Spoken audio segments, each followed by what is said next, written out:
melting! Dad's melting! Hi, it's Elena And Maisie. from the local lowdown, and we're here with Lobotomite at BJ's. Can you guys introduce yourself and tell me what you guys play in the band? Absolutely. I'm Olivia. I'm on vocals. My name is John, and I hit my skins, the drums. My name is Ethan. I play rhythm guitar. My name is Logan. I play bass. My name is Cody. I play lead guitar. Awesome. Well, I did want to ask how y'all formed. You guys have been around for a little while, right? So essentially, Logan did this. Okay. So yeah, third day, freshman year, fall semester. Like my third day here at SUNY Fredonia. Yeah, about 2 years ago.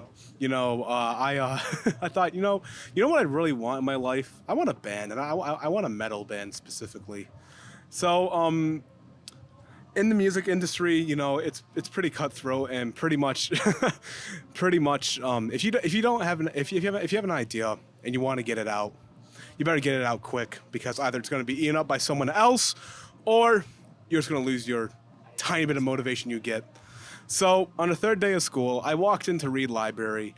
In about 20 minutes, I made a Google slide, a really shoddy looking Google slide, advertising, hey, look at this guy. This guy's making a band. And I stretched out the images, made it look very like a stereotypical bad band poster. I have one, and I often look back at it, and I'm like, wow, that really got me. She scrapbooked it. He wanted a Metallica cover band with a vocalist that sounded like James Hetfield. Do I not? Really? It's okay. I got so much better than that. So after I made the Google slide, I'm like, well, time to print this. How much should I print? I thought to myself. And well, I ended up printing 300 pages, wasting my entire printing budget in that day. I was just about to say. And I spent the entire day putting those flyers around the entirety of the school. Not just Mason, not just the School of Music, you'd think. The entire school. So essentially, everybody else found it. Well, no, John and Cody found it. I was like, hey, John, could you ask him if he wouldn't mind a female vocalist, because I don't sound like this guy, and I know very little about Metallica, to be honest with you. But then I kind of wormed my way in, and then the semester after that, we actually adopted Ethan. So Ethan was like a late bloomer with us. He's but our son. We love him. I don't think I actually saw the flyer initially. I just knew you. Logan was one of the first people I met at the school. So yeah, we were just talking we were talking pretty early on about like getting something going. Then I found out about his project and the flyer he made. He sent me a copy of it, and he just asked me if I wanted to be in. And I was super interested. Yeah, I've heard a couple stories like that too, like a friend of a friend or just some buddies getting together. But that's really awesome, very impressive. Yeah, me and Logan actually knew each other right at the beginning of the school year as well. When he was a freshman, I was going into my junior year, and we were both in trombone choir. We were in the same, we both were in the trombone. We're in the trombone studio, and every single rehearsal, he'd come up to me and he'd be like, "Yo, you play guitar? I need a rhythm guitarist. I need a rhythm guitarist." And I was like, "Yeah, I'll, when I have time." And then eventually I did, and I came to rehearsal, and it was history. So we found the time. It sounds like maybe I was the only one who actually responded to the flyer the way. Actually, yeah. I kind of just hopped on you. You got a so. member out of it. Yeah. You got a member out of it. Actually, I want to say there's actually a few people that actually respond to the flyer, and actually because of that, I hate to do this. I had to have auditions and I had to make cuts. Oh, gotcha. But I want to state everyone who auditioned very skilled. I recorded my audition in the Tops parking lot in my car. Nice. So, you guys have played a number of shows in the area while previewing or debuting new songs. What was the process of picking Dad's Melting as the first recorded single to be released? I remember that one specifically because at our second show in town here, people just went crazy for that one. And it just kind of felt like the song to do first. Because it was just kind of just a crowd favorite, you know what I mean? It was probably the easiest to throw together when That we too. first learned it, and it made it so that every time we played it was pretty consistent, and it gave us a little room to experiment in certain parts of the song, which was another key thing about releasing a first single. At least personally, I didn't want to release something too predictable. nowadays, maybe I think one of our other songs would have been a better single to show our sound, but I think it showed our energy. So it was good either way. Also, fun fact about Dad's Melting, there's like a version from like 2021 that me and John made on Long Island, and it doesn't have like the big breakdown, but it's like the prototype. It's on YouTube somewhere. That's not going down. I love that. That's great. It's amazing. So where did you guys come up with the name Dad's Melting? I did. East Meadow, Long Island. Yeah, that's physically where. Yeah, that was me and John wrote like the basis for that song a long time ago, and we kind of brought it in because we had like the skeleton of a song, and it got meaty. Lyrically, most of it was me combining some nasty adjectives I liked, and then Olivia saying, "Not that one, try another one," until we settled on ones that were passable. It's also kind of about like the concept of like, you know how every dad has like a dad chair, and they just kind of like submerge into it and they become one with the chair, and like it's kind of frustrating watching your parents just like give up on themselves in a way, and it's just like, I don't know. That's if you read into it. All right. Well, I wanted to ask, it's something that we see at every show, and it is the head on a stick. And it's featured, I believe, on the cover of Dad's Melting as well. What was the story behind all of that? And I do want to know if it has a name. We thought it would be cool. We kept talking about it before our first show for about a month, and then finally me and Olivia went to Walmart and bought the head and put it together in her dorm room, and then we Did had you to guys Mod paint it Podge too? it. I painted it. I'm a painting major, and I don't know, I do all that stuff. I do like all the art design. I've done our shirts, stickers, the head, the album art with the help of Luke Johnson, who's another art student here. And yeah, I painted it in a dorm room, and I had to put Mod Podge on it. It like stunk up the entire dorm, and I'm sorry. We stored it in my room for that. You don't have to whisper. I'm not whispering. Okay.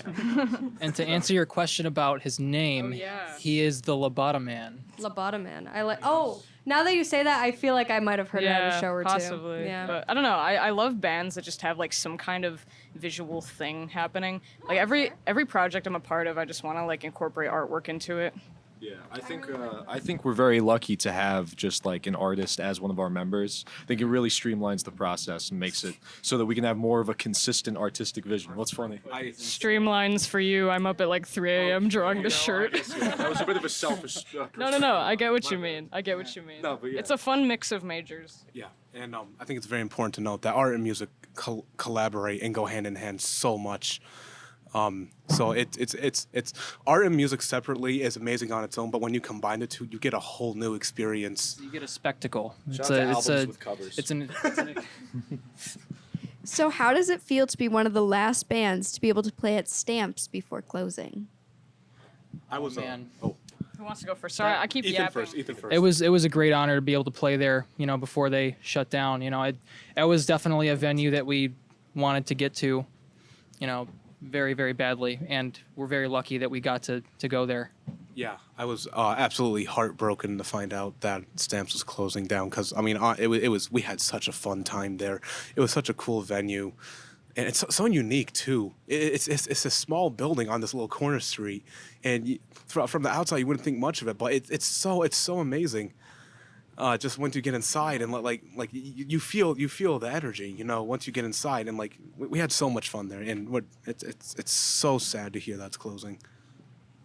I went to Stamps almost a year exactly before we played there, and I was like, oh, it's so cool that I'm there a year later, and I don't know, it's a shame. I know Buffalo has a lot of great venues. I hope more come up. Yeah. I've never actually been to Stamps, so it's really great to hear all of this about it. Yeah. We ended up playing with 4 or 5 fantastic other groups, which was another highlight of that show. Specifically, it was just a really well put together event.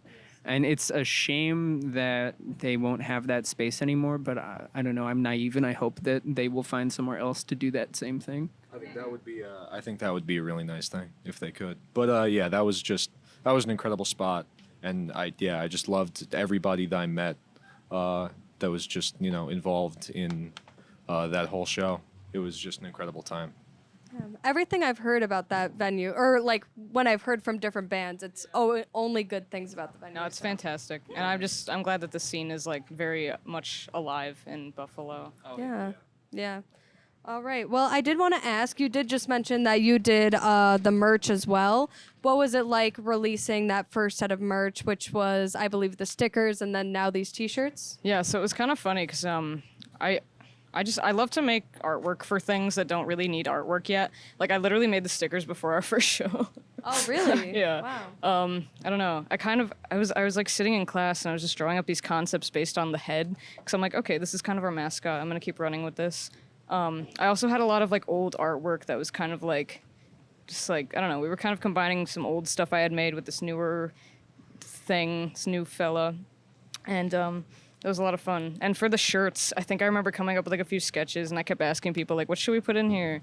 And I don't remember how much actually made it through, but that was fun. Is Lobotomite gonna go on a shirt anytime soon? We have like. Isn't he already on it? I don't know. He might be in, like, I don't know. He might be like referenced on the shirt. In like some kind of level, he's on there. We allude to the concept of Lobotomite, but Yeah. he is. It's probably in just that there's a spiral like the one on his forehead. Yes. Yeah, I think it was that. Yeah, we have like the kind of spiral as a sort of like pseudo logo. My favorite posts we make when we're announcing shows are Olivia's posts because she always puts a little spiral in the story. Yeah. It's fun. Well, speaking about spirals, are there any upcoming releases, shows, merch, or other news that you guys would like to mention? Well, so we have our first EP releasing soon. It's not an EP. It's the whole album. It's a full. Oh, it is an album? I'm so sorry. I'm so sorry. I forgot it classified as an album. It's a full length. Yeah, you know what? Yeah. No classification. We are making a thing. It's gonna have a few things on it. It's gonna be great. We're really proud of how it's turning out, and we cannot wait for this thing that has many things to be in your ears. Just like we have an album of every song. It's all on there. It kind of reflects the evolution that our sound has taken over these past, few months, the past few years. Yeah. Past few years that we've been a band. It sounds surreal to me, man. Holy, yeah. But holy moly, yeah. But it definitely captures how our sounds evolved since we first started. It's got like your punk, your more like hardcore like punk stuff, and then it's got like your more, I guess, like metalcore tinged like darker riffs and like new metal kind of vibes sometimes, and it's really great. We're really excited for you guys to hear it. I'm happy to have like evidence that any of this has been a thing. You know what I mean? Absolutely. Like I want to be able to hold it in like 30 years and be like, that's crazy. Yeah. Well, that's awesome to hear. I'm super excited to hear it when it does come out. And thank you for listening. This has been Elena. And Maisie. And we will catch you at the next interview. Bye. Bye. Bye-bye.